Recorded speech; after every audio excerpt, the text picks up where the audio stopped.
Assalamualaikum warahmatullahi wabarakatuh. Perkenalkan, nama saya Nurul Afni dengan NIM 20042253 dari jurusan Departemen Ilmu Administrasi Negara, Universitas Negeri Padang. Baiklah, pada video kali ini saya buat untuk memenuhi salah satu mata kuliah, yaitu kebijakan publik, dengan dosen pengampu yaitu Ibu Arta Dini Akmal, SAP MPA. Sebelumnya, saya ingin berterima kasih kepada Ibu dosen yang sudah memberikan materi dan ilmu kepada saya selama 1 semester ini. Semoga apa yang sudah saya pelajari dapat saya kembangkan untuk kedepannya. Saya izin menyampaikan materi dan mempresentasikan tugas akhir pada pertemuan ini, yaitu tentang formulasi kebijakan kenaikan harga bahan bakar minyak atau BBM di tahun 2022.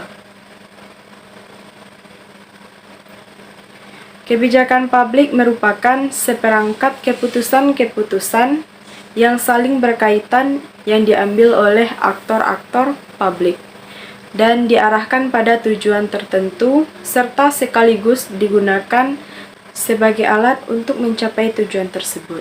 Salah satu cara untuk memahami proses formulasi pembuatan kebijakan adalah dengan memahami karakteristik dari regime politik dan sistem politik yang ada. Atau dengan kata lain, setiap kebijakan publik selayaknya memperhatikan karakteristik sistem politik dan keterkaitannya dengan masyarakat. Untuk formulasi kebijakan kenaikan harga BBM di tahun 2022 ini, yang pertama kita bahas yaitu mengenai permasalahan dan agenda kebijakan. Wakil Ketua Komisi 11 DPR Republik Indonesia, Bapak Amir Uskara, menilai keputusan pemerintah yang telah menetapkan kenaikan harga bahan bakar minyak subsidi, yaitu Pertalite dan Solar, perlu dibarengi dengan berbagai bauran kebijakan. Sebab menurutnya, kenaikan harga BBM tersebut memang dilematis. Bahwa di satu sisi anggaran pendapatan dan belanja negara tertekan jika harga BBM tidak dinaikkan. Sementara di sisi lain, kenaikan harga BBM akan dipicu inflasi, angka kemiskinan yang lebih tinggi.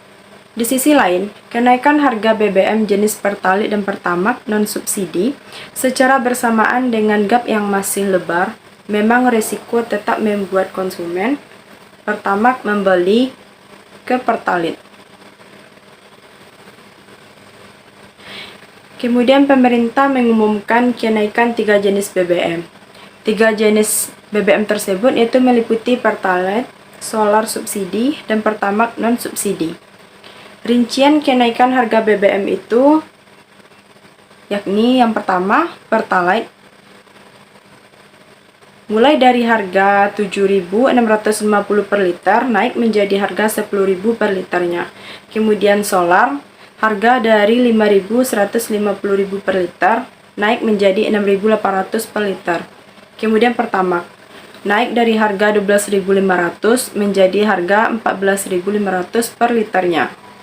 Kenaikan harga BBM merupakan hal yang tidak dapat dihindarkan saat ini, dengan alasan yaitu yang pertama, subsidi dan kompensasi BBM belum tepat sasaran dan masih banyak dinikmati oleh orang yang mampu. Yang kedua yaitu, kenaikan harga BBM dapat menurunkan tambahan beban subsidi dan kompensasi dan memberikan bantuan langsung kepada masyarakat yang kurang mampu dan rentan sehingga lebih tepat sasaran dan berkeadilan. Yang ketiga yaitu harga BBM yang terlalu murah atau di bawah harga keekonomiannya, yang menyebabkan kecenderungan orang lebih boros energi sehingga semakin tidak ramah pada lingkungan.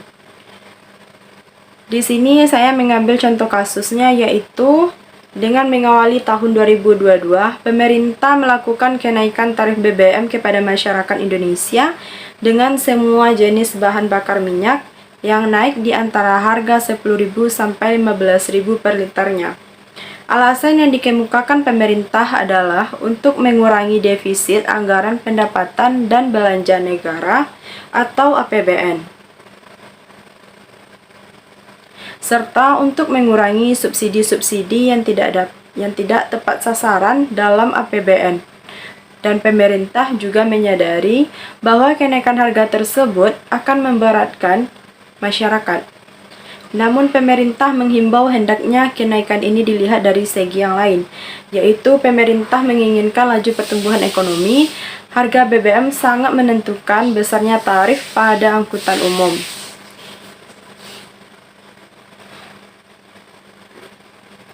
Kemudian dengan kenaikan bahan bakar minyak ini, juga ada penolakan dari berbagai pihak, mulai dari pengusaha besar dan kecil, buruh, nelayan, penjual roti, ojek online, mahasiswa, lembaga swadaya masyarakat atau LSM, partai politik, dan elemen-elemen masyarakat lain yang dapat merasakan langsung dampak dari kenaikan harga bahan bakar minyak atau BBM ini.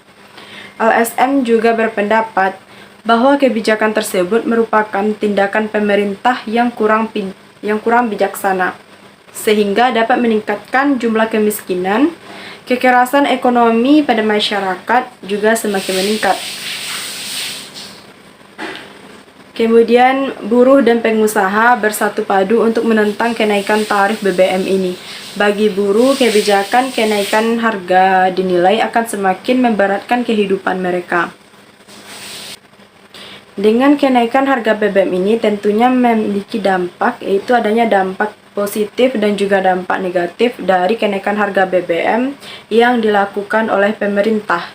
Yang mana dampak positifnya yaitu sistem keuangan negara akan lebih baik dan berkelanjutan. Kemudian mendorong masyarakat untuk lebih berhemat dalam mengonsumsi bahan bakar minyak atau BBM, serta mengurangi polusi udara sebagai upaya menjaga lingkungan yang lebih sehat. Selain itu, kenaikan bahan bakar minyak juga dapat mendorong lahirnya industri-industri yang ramah lingkungan dan sektor energi baru terbarukan atau EBT. Sedangkan dampak negatif dari kenaikan BBM ini adalah adanya kenaikan harga sehingga daya beli masyarakat menurun. Dengan adanya kenaikan BBM, angka inflasi pasti meningkat. Namun, yang perlu dilakukan adalah bagaimana membuat angka inflasi tidak berlebih atau dapat terkendali.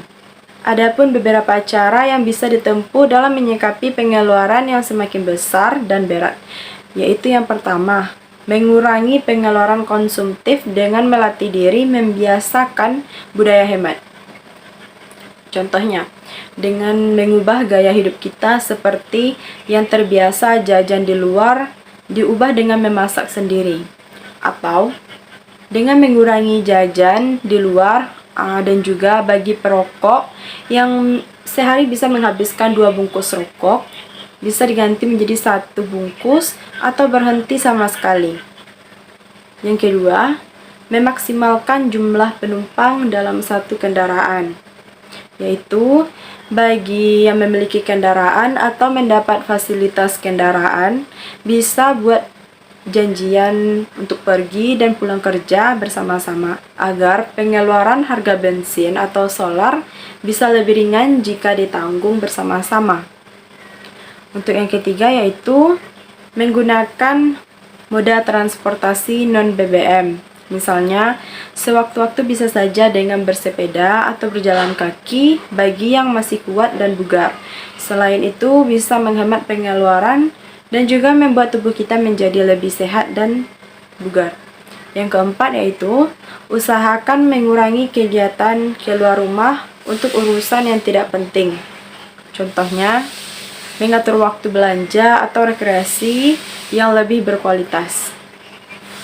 Kemudian, perbanyak pertemuan dengan anggota keluarga, karena semakin sering kita meluangkan waktu dengan keluarga, maka semakin baik hubungan batin dan komunikasi anggota dalam keluarga.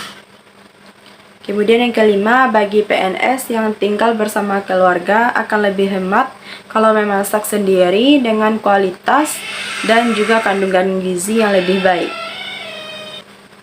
Patton dan Zwicky mengajukan 7 tahap dalam merumuskan masalah, yaitu yang pertama, pikirkan kenapa suatu gejala bisa dianggap sebagai masalah.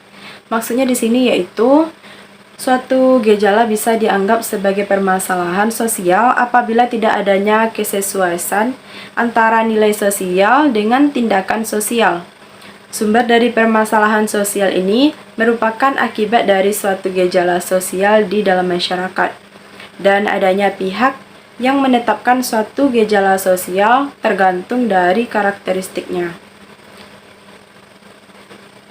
Permasalahan sosial merupakan bagian yang tidak dapat dipisahkan dari kehidupan manusia. Hal ini dikarenakan masalah sosial terwujud sebagai besar dari kebudayaan manusia itu sendiri dan akibat dari hubungan dengan manusia dan manusia lainnya. Yang kedua yaitu tetapkan batasan masalah yang akan dipecahkan. Maksudnya yaitu sesuatu hal yang sangat penting dalam mendekatkan pada pokok permasalahan yang akan dibahas. Kemudian, konsep yang digunakan untuk mengkomunikasikan upaya-upaya peneliti untuk membatasi atau mempersempit ruang lingkup masalah yang telah teridentifikasi dan masalah tersebut diyakini akan diteliti. Kemudian, kumpulkan fakta dan informasi yang berhubungan dengan masalah. Yang keempat, rumuskan tujuan dan sasaran yang akan dicapai. Yang kelima, identifikasi policy envelope atau variabel-variabel yang mempengaruhi masalah. Yang keenam, tunjukkan biaya dan manfaat dari masalah yang hendak diatasi. Kemudian yang terakhir, yang ketujuh, rumuskan masalah kebijakannya dengan baik.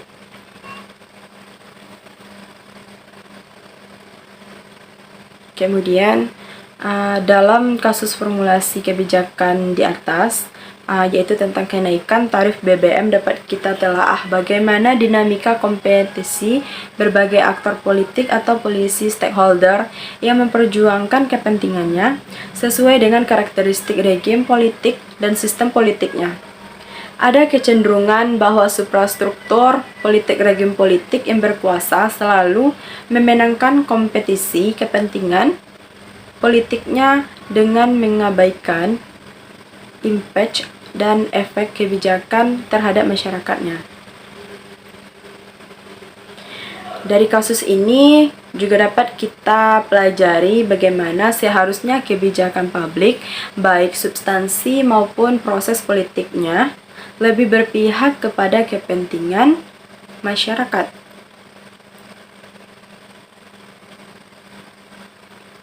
Baiklah, sekian presentasi dari saya. Apabila ada kesalahan, saya mohon maaf. Saya tutupi dengan Assalamualaikum warahmatullahi wabarakatuh.